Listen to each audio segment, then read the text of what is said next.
Here are the headlines for this evening. Salvation Army found an unexpected prize in their red kettle, how ugly Christmas sweaters originated, and energy drinks that can cause hazard to your health.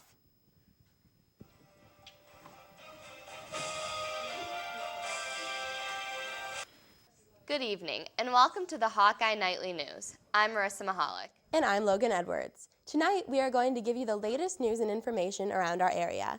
And throughout the show, we will have some advice that many of you college kids may find insightful. If you are looking for that extra energy drink, whether it be staying up late or going out for a night out on the town, energy drinks have been a popular go-to. But do people really know what they're putting into their bodies? Yahoo's nutrition expert Amy Raup says no. Her list of drinks to avoid may include some of your favorite brands. Raup says drinks including Red Bull, Monster, Rockstar, and Full Throttle are full of unhealthy additives with negative health effects and should be avoided. In fact, Raup says those drinks cause a lack of mental focus and increasing craving for food. On her list of good energy drinks is Salnique, Sambazon, and Stez. She says those drinks are the lowest in added sugars and have equally energizing ingredients from natural sources. And with finals just around the corner, many students turn to caffeine to get them through their studies. However, the benefits caffeine offers also comes with a price. Rebecca Swibes is here with the latest. Caffeine is a part of the average college student's daily life. Students often use energy drinks, coffee, and soda as a way to stay focused while studying. Finals are just around the corner, and soon students will be studying hard to make sure they end the semester on a good note. But another thing they should worry about is their caffeine intake and what effects it could have on their health. Student health dietitian Joanne Miller discussed the risks of consuming too much caffeine. Well, caffeine does raise your heart rate and can raise your blood pressure. For some people, it can interfere with sleep. Other effects of caffeine consumption include headaches, rapid heart rate, anxiety, acid reflux, and stomach ulcers. But not all effects of caffeine are bad. The research shows that caffeine can help you study. It can increase your focus and awareness for a short period of time. But for students looking for a healthier, longer-lasting source of energy, there are alternative options. A lot of research shows that just moving about, taking a break, getting some movement, not necessarily exercise, but just maybe a 5-minute walk, tends to improve your energy and your focus. I study in increments of half hour and then get up for 5 minutes and do something, just move. Students are also recommended to use fruits, vegetables, and nuts as a natural energy source. Rebecca Swibes, Daily Iowan TV. And a fun fact on how the ugly Christmas sweater originated. It's that time of year when those ugly Christmas sweaters suddenly come back in style. But how did the well-known tradition start? After 1999, stores started seeing a higher request for ugly Christmas sweaters as theme parties started to spur throughout college campuses. The trend really started to hit worldwide when funny man Jimmy Fallon created a segment, 12 Days of Christmas Sweaters, and MTV created True Life, I Love Ugly Christmas Sweaters. It may be ugly, but what is a better way to de-stress than put on an obnoxious sweater and have a laugh? That's an interesting fact. But on a serious note, Salvation Army of Johnson County found an unexpected prize in their red kettles. 'Tis the season for giving, and all around town you will be finding people bell ringing for the Salvation Army. When employees from Hillsbank Trust were counting red kettles earlier this month, they found a gold coin estimated to be worth $175. According to a release by the Salvation Army, this is the 5th year in a row that a person has donated a gold coin. If you're interested in donating, the Salvation Army will be bell ringing until the December 24th and will accept donations online through mail until New Year's. And if you're looking to make an extra buck this holiday season, Nick Safransky has a unique way to do so. Aluminum cans, plastic bottles, and glass bottles are all welcome at the Can Shed in Iowa City. Some find that 5 cents per can and 10 cents for every glass adds up pretty quick. We pretty much save every can that we get because we know that each can is going to give us 5 cents or something like that, and those 5 cents add up. And like I said, each time we come here, we get 25 to 30 bucks. Can depositories like this one are conveniently located in several areas around Iowa City. The biggest can depository in Iowa is located just off of Highway 6. Seeing almost 10,000 customers, the recycling center brings in more than 1 million recyclable cans every month. And with so many cans to go around, it's no wonder more and more people are seeing green. Nick Safransky, Daily Iowan TV. With November coming to an end, do you think you had the best beard for No Shave November? Well, you can take your fuzzy pride to the Beard for Boobies campaign. The campaign lets men show off their full-grown beards. Money from the pool is donated to the university's Holden Comprehensive Cancer Center, and a Great Beard Award is given out. The fundraising and celebration will begin on December 6th, and with December right around the corner so far, we have been extremely fortunate with weather. Mary, what can we expect this weekend? Well, Marissa, in the beginning of the week, many students had to dig out their winter coats to stay warm. Well, this weekend we'll see a slight change. Right now it's 40 degrees and it'll be a perfect night to go out as temps will reach a high of 52 degrees. Tomorrow will start to heat up with more of a low 46 degrees and a high 55 degrees. Sunday will continue the warm weather with a low of 48 degrees and a high of 57 degrees. Monday will be a beautiful day with a high of 64 degrees, but Tuesday will start to cool down as it will reach a high of 52 degrees. That's all for the weather. Back to you at the desk. If you've logged onto Facebook recently, you may have noticed friends posting statuses about the new Facebook guidelines.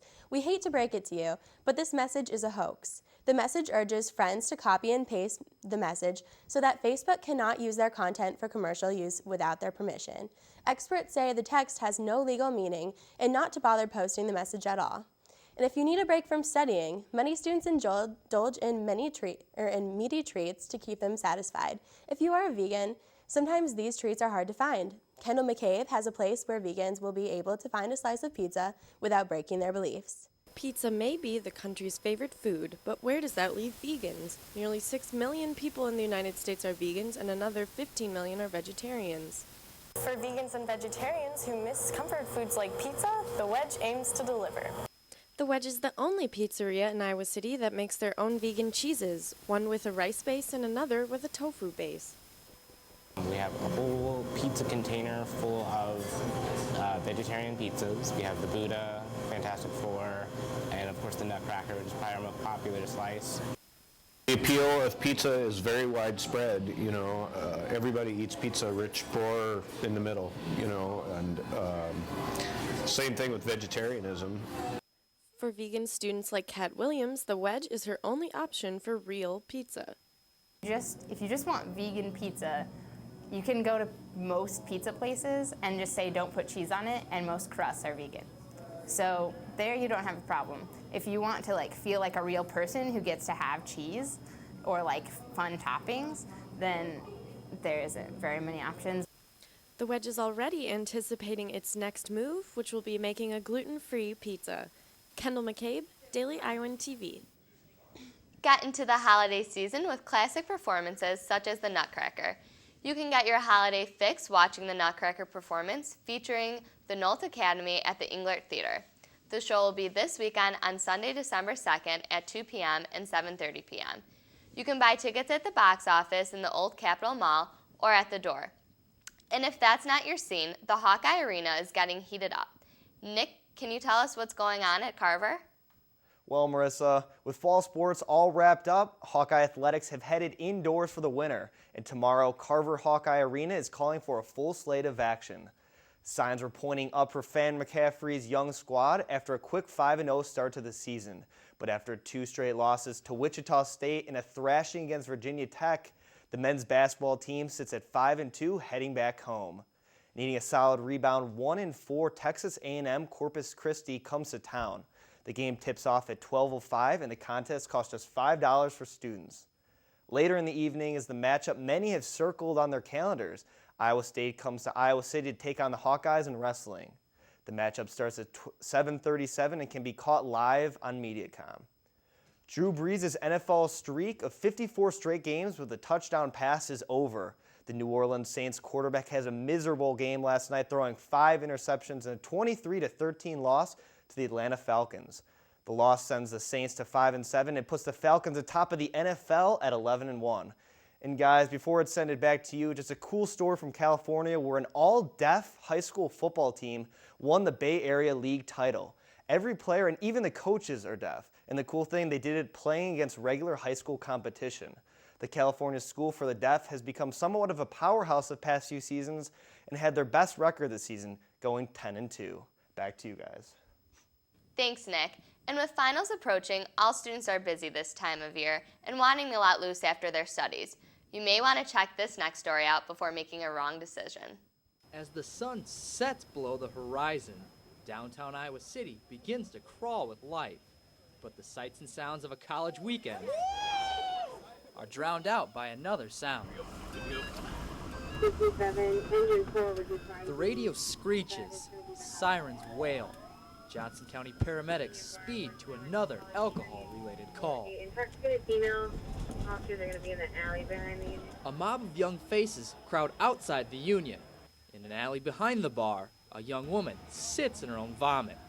Disoriented, drunk, and able to stand only with the help of paramedics.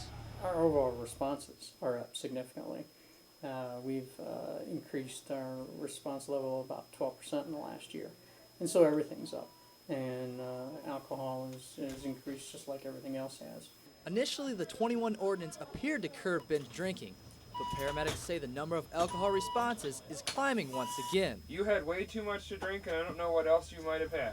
Responding to intoxicated students both downtown and in residential areas, where they still witness some interesting behavior. It's kind of interesting to note the wide range of responses you could get to somebody's name, from anywhere from "I'm Bob, hi, how are you," to "Woo!" Funny at times, paramedics understand the severity of binge drinking and know the situation can become fatal without medical treatment. The hardest decision to make is when someone comes in so intoxicated that they lose their gag reflex and they're vomiting, and then there's a fear of the vomit going into their lungs and then aspirating and dying. In these severe situations, paramedics are forced to rush to the ER unit. And even though the patient's health is on the front of their mind, this isn't always reflected in the way they're treated in the back of the ambulance. Individuals who are extremely intoxicated can be very belligerent, they can be combative. They're often not feeling well, so we have to deal with them vomiting and the mess that creates. Let it out if you need to, okay? Dealing with the mess is a low point of the job, but only one of the many situations paramedics are faced with. I don't like being vomited on. Okay? I have been spit, I have been punched, scratched, I have been bitten and kicked, and that's just a common assault that we have to deal with. Working with the Iowa City Police helps to minimize these issues, but a strong commitment is needed to face these challenges every weekend. It's a challenge anytime you go on an alcohol-related call. Very few of them are happy and fun and friendly and looking to have a party with the ambulance folks. Treating severe intoxication is no party, but as students continue to abuse the powers of alcohol, Johnson County paramedics will be ready to face any dispatch that comes across the radio. I'm Brad Maxwell, Daily Iowan TV. And before ending tonight, another classic is joining the long list of comedy reboots that are in the works. Best buds Wayne and Garth are coming back for the third installment of the Saturday Night Live spinoff, Wayne's World. Mike Myers confirmed that the script is finishing, saying that the plot surrounds the two Aurora, Illinois natives coping with a new era of music and transitioning from access cable to streaming internet. The movie is still far away from being released, but news has Wayne's World fans saying, "Excellent." Well, that's all we have for you guys tonight. Thanks for watching Hawkeye Nightly News, and have yourself a great night.